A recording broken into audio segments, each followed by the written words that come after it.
Purpose of life, life के purposes. अब देखो लाइफ मैंने बोली है लाइफ के पर्पसेस, तो मेरा मीनिंग लाइफ के पर्पसेस से मतलब कि है कि मैं ये नहीं बताऊँगा कि रियलिटी में पर्पस होते क्या, मैं बताऊँगा पर्पसेस कहलाते क्या है, रियल पर्पसेस कहलाते क्या है। देखो पर्पसेस का मतलब होता है वजह या गोल, ये तय की हुई चीज़। अब सपोज़ करो आप टाइम हुआ या मास हुआ, द्रव्यमान हुआ, या कोई भी ऐसी क्वांटिटी हुई जो किसी भी एनर्जी और एंटी एनर्जी और डाइवर्स एनर्जी का फॉर्म होती है। मैंने 3 एनर्जी बात कर ली है, energy, anti energy, diverse energy. देखो मुझ में अंतर क्या है और बाकियों में अंतर क्या है। देखो मैं वो लड़का हूँ जो साइंस में इतना काबिल होने के बाद भी 12वीं क्लास छोड़ के आ गया, केवल इसलिए कि अर्थशास्त्र पढ़ना है, समाज को देखना है, दुनिया में ठोकर खा के गरीबी सीखनी है। ठीक है कि ये जो मैंने 3 एनर्जी बोली है, देखो 2 एनर्जी बहुत आसान होती है, energy, anti energy, diverse energy, sorry energy, anti energy. Diverse energy किसी के दिमाग में कॉन्सेप्ट नहीं आती। क्या है डाइवर्स एनर्जी बताता हूँ। एनर्जी मतलब मास, मान लो एक क्वांटिटी है मास, द्रव्यमान। ये द्रव्यमान समय के संग अपने रूप बदलता है, जिसको कह देते हैं एंटी एनर्जी, टाइम। टाइम को हम एंटी एनर्जी मान लेते हैं कि जो चीज़ को बदलती है। एक व्यक्ति है, एक व्यक्ति अपनी फॉर्म चेंज कर रहा है ऑलवेज, तो यहाँ से वो टाइम चेंज कर रहा है। सपोज करो एक द्रव्यमान है जो समय के संग बदल रहा है, समय के अनुसार जब वो बदल रहा है तो वो एक्सेलरेट कर रहा है, अपने आप को चेंज कर रहा है। जब भी कोई मास द्रव्यमान अपने आप को चेंज करेगा तो एक फोर्स जनरेट करेगा, एक बल जनरेट करेगा, ताकत जनरेट करेगा। अच्छा, ये ताकत ऊर्जा का एक पार्ट है। यहाँ ऊर्जा किसी निश्चित दूरी को तय करने के बाद ये डिस्प्लेस करती है कि उसमें कितनी ताकत है, ये कितना बल था, उसकी क्षमता बताती है। ये क्षमता हमें दिख जाती है कि भाई कितने समय में द्रव्यमान में बदलाव हुआ, अर्थात द्रव्यमान में कितना बदलाव हुआ। ये क्वांटिटेबिलिटी हमें समय बताता है। समय वो ऊर्जा है जो एक मापन कर रही है एक दूसरी ऊर्जा को। तो एक ऊर्जा दूसरी ऊर्जा को मापन करने के लिए कंपैरेटिवली एक एनर्जी, एंटी एनर्जी, फिर डाइवर्स एनर्जी क्या करेगी। यही एनर्जी जब डिस्ट्रीब्यूट हो जाए मैनी आउटकम्स में, जब तीसरी लिंक बन जाए, तीसरी चैन बन जाए, तो इसे डाइवर्स एनर्जी कह देते हैं। जैसे कि एक ऑब्जेक्ट दूसरा ऑब्जेक्ट डिस्प्लेस हुआ, पर फोर्स कंटिन्यूस विथली टाइम वर्क कर ली, तो यहाँ हम कहेंगे एक द्रव्यमान ने कितने रूप बदले, कितने समय तक अपने को लेंथ टेंशन रखा, अर्थात पावर वो भी डायमेंशनली चेंज कैसे हो रही है एक स्पीड के रिलेटेड, कि पावर जब स्पीड में कन्वर्ट हो, अर्थात पावर का फॉर्मूला क्या कहलाता है, वो पावर का फॉर्मूला ये कहलाता है ना, वर्क अपॉन में टाइम। वर्क क्या कहलाता है, फोर्स इंटू डिस्प्लेसमेंट अपॉन में टाइम, मतलब फोर्स इंटू वेलोसिटी। देखो power force into velocity, dimensionally बात करें तो फोर्स इंटू में V1, V2, V3, V3, V4 में डाइवर्सिफाइड होगी। ठीक है, और अगर इसी डाइवर्सिफाइड को एक फैक्टर ऑफ को वेक्टर लगा दिए कि फोर्थ डाइवर्सिफाइड है या V डाइवर्सिफाइड है, तो यहाँ हमें पता चलेगा एक चैन कॉन्टिटिबिलिटी बनती है। जब चैन कॉन्टिबिलिटी बनती है तो फिर ये चैन कॉन्टिबिलिटी इक्वल्स के उधर जाके डाइवर्सिफाइड ऑफ पावर कर देगी। अच्छा, पावर डाइवर्सिफाइड मतलब कि टोटली लॉस हो जाना, बट यहाँ हम मान लेते हैं कि डाइवर्सिफाइड जो पावर हो रही है वो बिल्कुल एक फिक्स क्वांटिटी में हो रही है, जो कि रियल स्टेटमेंट्स को लाया करती है। और जब ये रियल स्टेटमेंट्स को लाया करती है तो डेट मीन हमें यहाँ पे सॉल्यूशन मिलेगा कि जो P होगा, जो पावर होगी, वो अपने आप को चेंज कर रही है। और जब पावर अपने आप को चेंज कर रही है तो हम यहाँ पे पावर को डायरेक्ट कह देंगे मास से रिलेट रखते हैं कि एक मास चेंज कर रहा है विद रिस्पेक्ट टू टाइम, और कितनी बार चेंज कर रहा है ये उसकी पावर एक्यूमुलेशन दिखा देगी। और यहाँ से हम कह देंगे कि पावर को हटा के P को हटा के, P डाइवर्सिफाइड को हटा के direct M to M equals to M आ जाएगा, और M की क्वांटिटी रेज हो जाएगी। मान लो M equals to big M हो जाएगा। क्या है ये, this is a formality diversified equation नहीं है। इससे क्या फ़ायदा है, इससे फ़ायदा ये है जब ऊर्जा चल रही है तो हमें पता चल जाएगा कोई भी डिस्टेंस मैटर नहीं करता, उसका कंपेरेटिवली एक पॉइंट होगा जिसके बेस पर उसकी टाइम वेरिएबिलिटी होगी, और टाइम वेरिएबिलिटी के बाद उसके साथ के साथ एक डाइवर्सिफाइड इक्वेशंस लग जाएगी जिसके बेस पे उसकी एग्जैक्ट पोजीशन की कंपेरेटिवली दिखा देगी और ऊर्जा का मापन कर सकते हैं बेहतर रूप से किसी भी जगह पर। यहाँ ये मैटर नहीं करेगा एक एटम अमेरिका में या एक एटम भारत में, या सिर्फ ये मैटर करेगा कि जो एटम है वो कितनी ऊर्जा रूपांतरण कर रहा है। बस सामान्य भाषा में तो ये कहा जाता है। ऊर्जा डाइवर्सिफिकेशन का मतलब केवल ये है कि ऊर्जा अपनी जगह से निकली और वापस ऊर्जा में आ गई। तो यहाँ समय एक क्वांटिटी में चेंज होकर 1 to 0 हो रहा है और मास चेंज होकर वापस अपनी स्टेट को अचीव कर रहा है। वही बात जो मैंने घुमा कर कही है कि चक्र चल रहा है, जैसे धन मार्केट में भेजा, कई सारा काम करके आके वापस मार्केट के अंदर आ गया, एक जगह आके ख़त्म हो गया। क्या है ये चीज़ से कोई व्यक्ति चला घुमरन कर रहा है, घुमरन करके पूरी सृष्टि बना के फिर उसी में समा गई।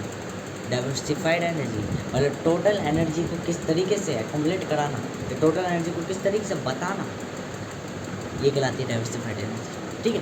अच्छा, तीनों ऊर्जा एक साथ काम करती है, डाइवर्सिफाइड एनर्जी और एंटी एनर्जी। ठीक है।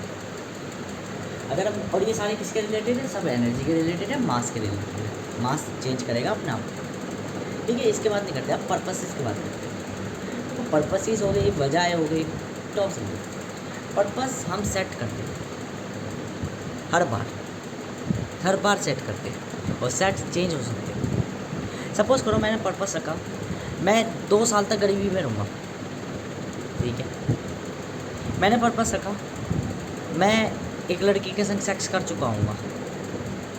पर्पस बार बार टूटते, बार बार बनते हैं मुख्यतः, पर पर्पस में वर्क होता है। एवरी टाइम आप समझो, एक जब भी आप पर्पस बनाते हो तो उसमें कुछ ना कुछ एफर्ट्स डालते हो, कुछ ना कुछ उसमें निवेश करते हो, तो एवरी पर्पस आपको रिटर्न देता है some extent. Purpose is life या पर्पस ऑफ लाइफ का मतलब क्या है, लाइफ में आप ऐसे काम करते हो कुछ समय जो रिटर्न देते हैं। हर एक चीज़ का पर्पस होता है, हर एक चीज़ का कोई ना कोई महत्व होता है, हर एक चीज़ का कोई ना कोई प्रभाव होता है। आप किसी के संग बुरा कर रहे हो तो उसका रिटर्न भी बुरा मिलेगा, आप किसी के संग अच्छा कर रहे हो तो उसका रिटर्न भी अच्छा मिलेगा। अब यहाँ से हम अच्छा बुरा समझ पाते हैं बेहतर रूप से कि अच्छा बुरा कोई चीज़ नहीं है, रियलिटी में न्यूट्रल दे रहे हैं, न्यूट्रल मिल रहा है, तो वो हम डिसाइड कर रहे हैं कि अब हमारे लिए फ़ायदेमंद है या नुकसानदायक है।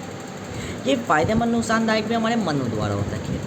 हमारा मस्तिष्क कभी किसी चीज़ के लिए मना नहीं करता, किसी चीज़ के लिए वो जिक्र नहीं करता। मन हमारा जिक्र करता है कि मैं किसी के संग बुरा कर दूँ और मेरे संग बुरा नहीं हो। मन हमारा व्यापारिक संबंध दर्शाने को करता है, क्योंकि इल्यूज़न है। मन सबसे बड़ा इल्यूज़न है और इल्यूज़न ही सबसे ज़्यादा व्यापारिक संबंध दिखाते हैं। ये हमेशा ध्यान रखना, एक इल्यूज़न सबसे ज़्यादा व्यापारिक संबंध दिखाते हैं। अब मैं पर्पस को कंट्रोल कहता हूँ, ठीक है, कि पर्पस क्या कंट्रोल कर सकता है, नियंत्रण कर सकता है। नियंत्रण मतलब क्या है, नियमों का पालन करना। नियंत्रण कुछ नहीं, पालन करना होता है, किसी भी चीज़ का पालन करना। आप किसी बच्चे का पालन कर रहे हो, किसी बच्चे का पालन पोषण कर रहे हो, उसको खिला पिला रहे हो और उसको पाल रहे हो, तो आप उसकी ज़िंदगी पे नियंत्रण पा रखे हो। आपको उसको कब खाना देना है वो आप इच्छा रखोगे अपनी, अर्थात प्रकृति भी इच्छाएं रखेगी कि बैलेंस ही, ये संतुलन ही नियंत्रण कहलाता है। किसी भी चीज़ को बनाए रखना वो नियंत्रण कहलाता है। निरंतर को पूर्ण रूप में बदलना नियंत्रण कहलाता है। ये नियंत्रणों के लिए चाहिए नियम। ये नियम कार्य करते हैं पर्पसेस पर, क्योंकि हर किसी की वजह होती है। नियम हमेशा ध्यान रखना, स्वयं के लिए लाभकारी होगे, अन्य के लिए हो या ना हो जरूरी नहीं। और ऐसी स्वयं के बनाए हुए नियम स्वयं के लिए लाभकारी होगे, हमारे स्वयं के लिए हो या ना हो अनिवार्य नहीं। तो यहाँ से हमें समझ में आता है नियंत्रण, बाहरी नियंत्रण लोगों को अच्छा नहीं लगता, आंतरिक नियंत्रण अच्छा लगता है। संबंध कैसा है, व्यापारिक। पर व्यावहारिक में कैसे पता चलता है, जब आप किसी अच्छे व्यक्ति से मिलो और अच्छा बोलोगे तो आपको भी खुशी होगी, सामने वाले को भी खुशी होगी। कैसा संबंध है, व्यावहारिक। तो पर्पसेस भी 3 तरह के आ जाते हैं। एक पर्पस वो जो व्यापारिक संबंध दिखाता है, एक पर्पस वो जो व्यावहारिक संबंध दिखाता है, एक पर्पस वो जो व्यापारिक और व्यवहारिक दोनों संबंध दिखाता है। जो सब पर्पस नियम बनाता है और पूर्ण नियंत्रण में कार्य करता है, वह व्यवहारिक संबंध दर्शाता है। जो पर्पस समय के साथ बदल जाता है और बेहतर होता चला जाता है, ये समय के संग जिसकी जहाँ ज़रूरत है वहाँ होता चला जाता है, वो व्यापारिक और व्यवहारिक दोनों संबंध दिखाता है। और जो पर्पस बिना नियंत्रण के कार्य करता है, अर्थात केवल लाइफ में पर्पस बनता है मिट जाता है, वह व्यापारिक संबंध दर्शाता है। अतः नियंत्रण कहता है, कंट्रोलिंग कहती है, मैं पहले भी कहता था कि कंट्रोलिंग करना कभी ये नहीं कहलाती कि आप किसी पर कंट्रोल कर रहे हो। कंट्रोल का मतलब होता है मैं कॉम्प्रोमाइज़ कर रहा हूँ और देन मैं अपनी बातें कम्युनिकेट कर रहा हूँ, मैं अपनी बातें सामने रख रहा हूँ कॉन्फिडेंटली। दो चीज़ें बहुत महत्व रखती है, कॉन्फिडेंस एंड कम्युनिकेशन। क्या है कॉन्फिडेंस एंड कम्युनिकेशन? तो समझो कॉन्फिडेंस एंड कम्युनिकेशन ये दोनों एक ही जगह के स्थान के, जैसे नियंत्रण और नियम। नियंत्रण क्या है? मेरे पे मेरा नियंत्रण है, मेरे पे मेरा साहस है। क्या साहस डगमगा जाता है कभी कभार? हाँ। साहस का विरुद्ध क्या होता है? डर। डर कब आता है? जब हम अपना नियंत्रण खोते हैं, जब हम अपना साहस खोते हैं। अच्छा, ये जो डर है और ये साहस है, क्या ये ऐसी चीज़ों से आता है जो अचानक आती है? क्या नियंत्रण हम किसी हर एक चीज़ में पा लेंगे, तुरंत पा लेंगे? नियंत्रण में समय लगता है। कैसे? एक पहिया घूम रहा है बहुत तेज़ी से, आप उसको रोको, क्या उसको तुरंत रोक दोगे? सटीक रेजिस्ट करेगा ना अपनी चेंज स्टेट से। एकदम में नियंत्रण तो नहीं पालोगे, एकदम में उसमें काबू तो नहीं पालोगे, एकदम में तो उसको अपनी दिशा में नहीं मोड़ दोगे। कोई व्यक्ति आलस कर रहा है, क्या उस पर एकदम में नियंत्रण पालोगे? एवरीथिंग ये रजिस्ट करती है। बट रियलिटी में हर कोई रजिस्ट नहीं करती, अपने आप को रोके नहीं रखती, वो अपनी एक स्टेट को फुलफ़िल कर रही होती। रियलिटी में अगर वो खुद चेंज करे, सपोज़ करो एक पहिया घूमे जा रहा है, अनंत काल तो घूमे जा रहा है, क्या अनंत काल तक वो एक ही तरह की प्रक्रिया दिखा रहा है? नहीं, उसके अंदर जो कण चल रहे हैं वो कुछ बदलाव कर रहे हैं, वो कुछ सीख रहे हैं, कॉन्शियसनेस बना रहे हैं, और उसके कारण चक्रों की पुनर्गति कुछ ना कुछ निर्माण कर रही है। Something will win. और ये चक्र अनंत काल तो घूम रहता है। ये अनंत काल कितना काल है? अनंत काल वह काल है जहाँ एक चक्र समाप्त हो जाता है, अतः अपना कर्म कर देता है वो, अतः जहाँ उसके अंदर बदलाव होना बंद कर देता है वो समाप्त हो जाता है, गायब हो जाता है, ये चक्र कहलाता है।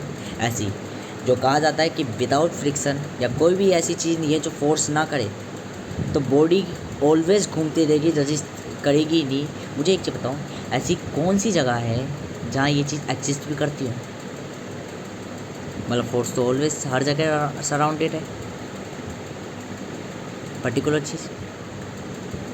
ऐसी कौन सी जगह है जो इफेक्ट करते हो? अच्छा चलो ठीक है, एक चीज़ बताओ। एक खाना है, रिसर्च थी बहुत पहले की, मैंने सुनी थी कि एक इसको क्या बोलते हैं, दूध को बचाने वाली एक वो नाम है इसका, पी से कुछ नाम है।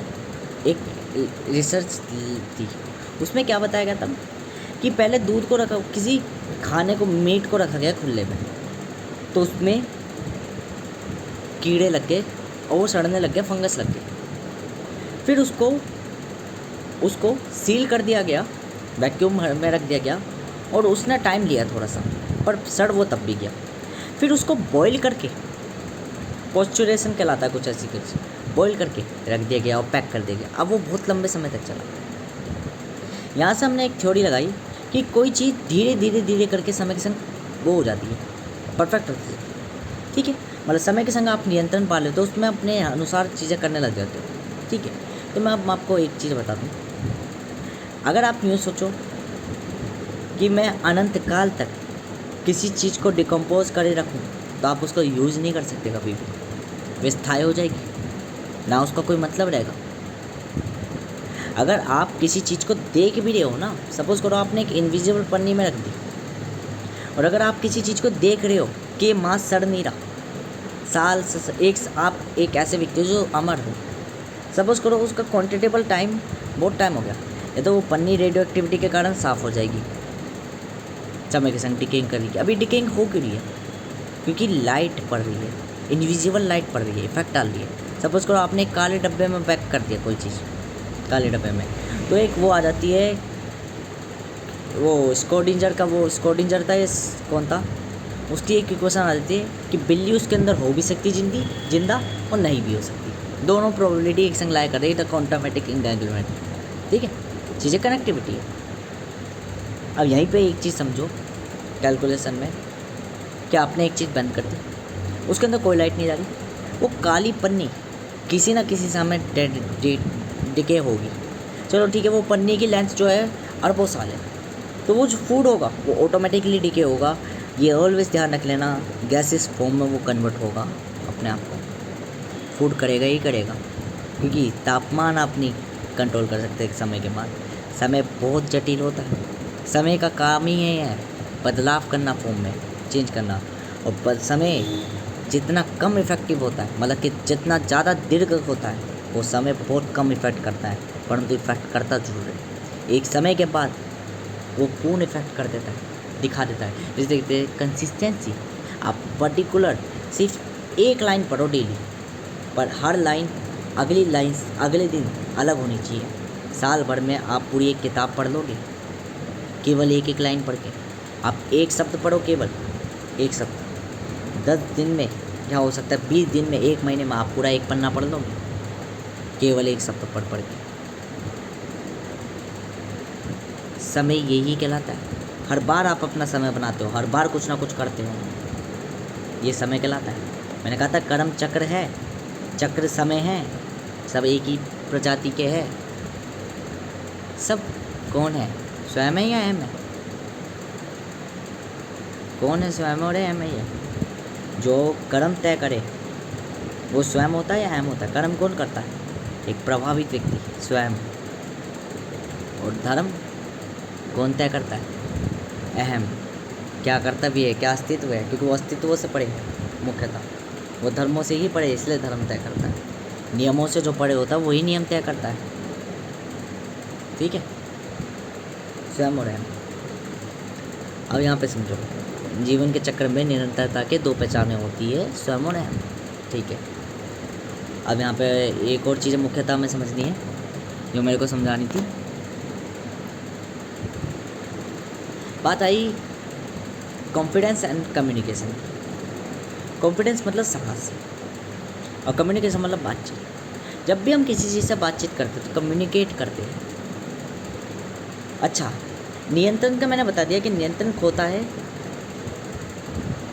तो नियंत्रण धीरे धीरे पाते हो आप। एवरीथिंग रजिस दिखती है कि करती है, पर वो करती नहीं है। ऐसी एक चीज़ और समझिए, रियलिटी में हर ऑब्जेक्ट अपनी एक स्टेट बनाए रखता है, हम उसे चेंज करते हैं। ठीक है, हमें इन्वायरमेंट में कभी भी ऐसी चीज़ें नहीं पाती जो खाली हो, जो एक दूसरे को इफेक्ट नहीं कर रही। पर हमें पता है अगर कोई किसी को इफेक्ट नहीं करेगा तो वो खुद ही अपने आप को इफेक्ट कर लेगी। सपोज़ कर लो आपको कोई बदलाव नहीं करना, ना आपके आसपास कोई मूर्ख है, ना आपके पास कोई व्यक्ति है, ना कोई आपके पास जीव है, ना कोई मानव है, ना कोई वस्तु है, ना कोई, आप एक खाली कमरे में बैठे हो, तो आप कल्पनाएं भूलने लग जाओगे। कैसी कल्पनाएं? ऐसी कल्पनाएं जिनका कोई आकार नहीं होगा। आप किसी को मानने लग जाओगे, ईश्वर को मानने लग जाओगे, गॉड को मानने लग जाओगे। धीरे धीरे आप अपने आप को ही स्वयं ईश्वर मानने लग जाओगे।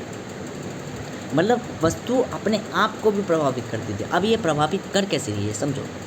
ये मेरा एक कण, ये एक कण नहीं है, पूरी ग्रुप है। मेरा शरीर केवल मेरी आत्मा नहीं है, ये मेरी चमड़ी और इसके भीतर मन भी है, और मन एक नहीं 2 है। तो मैंने पहले बताया था आप अकेले तो कभी होते नहीं। ऐसी कोई भी ऑब्जेक्ट क्यों है, कोई भी ऑब्जेक्ट वो अपनी बॉडी रखती है, और जब बॉडी रखती है तो ऑटोमेटिकली वो रेजिस्ट करेगी किसी भी इन्वायरमेंट में क्यों ना हो। आपका शरीर आलस करता है, आत्मा आलस नहीं करती, हमेशा ध्यान रखिए। मन आलस करता है। कौन सा मन? जो प्रभावित हो रखा होता है। दिव्य मन नहीं करता। दिव्य मन अपने आप को चेंज कर लेगा, उसको अच्छा नहीं लगेगा वो बदल लेगा अपने आप को तुरंत, क्योंकि उसको कोई लगाव नहीं है किसी चीज़ से। आलस से उसे कोई प्यार नहीं है कि उसके पीछे वो ज़िंदगी तबाह करेगा अपनी, तुरंत चेंज कर लेगा अपने आप को। तो 2 मनों में ये ध्यान रखना हमेशा। हमेशा कार्य ऐसे ही करता है, बढ़िया माखन वाले, पर होता सबसे बड़ा नालायक है, क्योंकि ज्ञान चौमुखों का देता है, ज़िंदगी इसलिए तबाह करता है वो। ठीक है, तो अगर हम बात करें पर्पस इसकी, तो एक तो हो गया पर्पस एक तरह की लाइफ हो गई, और दो चीज़ें होती है, पर्पस बहुत बेहतर हो सकता है यदि आपको कम्युनिकेशन और कॉन्फिडेंस है। कम्युनिकेशन बातचीत होती है, मैं किसी अनदर बॉडी से कम्युनिकेट कर रहा हूँ, अनदर बॉडी से इफेक्ट हो रहा हूँ, प्रभावित हो रहा हूँ, ये कम्युनिकेशन कहलाती है। आपको बातचीत के तरीके आते हैं धीरे धीरे, मैच्योर होते हो, आपको बोलने का तरीका आ जाता है धीरे धीरे, आपको नेगोशिएटिंग आ जाती है धीरे धीरे कि मैं दूसरे से, अब मैं यहाँ पे नेगोशिएटिंग को नेचुरल इन्फ्लुएंस नहीं कहता, मैं नेगोशिएटिंग को कहता हूँ आपको नेगोशिएट करना आ जाता है, मतलब किस तरीके से बात करनी है वह आ जाती है कि पैसा किस तरीके से मैं अपने पैसे को उससे बात कर सकता हूँ कि भाई मुझे पैसा दो, उस कोड़ी वाली, ये समय के संग आ जाती है आपको मैच्योरेशन। तो और कॉन्फिडेंस, ये कॉन्फिडेंस ही आपको ये है जो आपको चेंज करता है, जो आपको एवरी टाइम कहता है चलो थोड़ी मुश्किल हुई, अगली बार थोड़ी कम मुश्किल होएगी, और ये टाइम है जो चेंज होता है, जो प्रोडक्टिव बनाता है आपको, समय के संग मैच्योर करता है।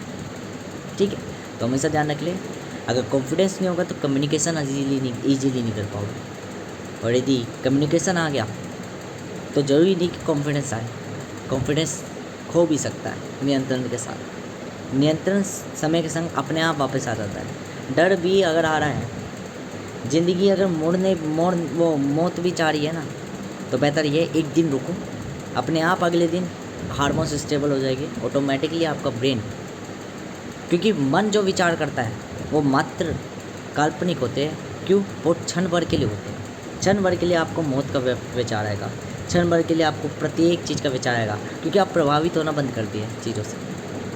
आप चेंज का विचार तभी करोगे जब आप चीज़ों से प्रभावित होना बंद कर दोगे या अत्यधिक प्रभावित हो गए होगे, अपने आप तुम संतुलित हो जाओगे, क्योंकि लेवल 0 से लेकर 1 पर डे जाती रहती है। जैसे दिन से रात के बीच में संध्या काल और दोपहर आती रहती है, ऐसी ही दिन से रात के मध्य ये चीज़ें चक्र चलता रहता है कि शून्य से लेकर अंत तक, गहरी रात से लेकर उजाले तक, धूप के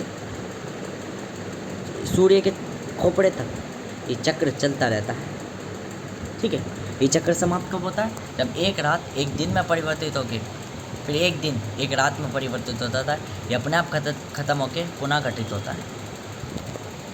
this is the purpose of life. ये लाइफ चक्रों की तरह है।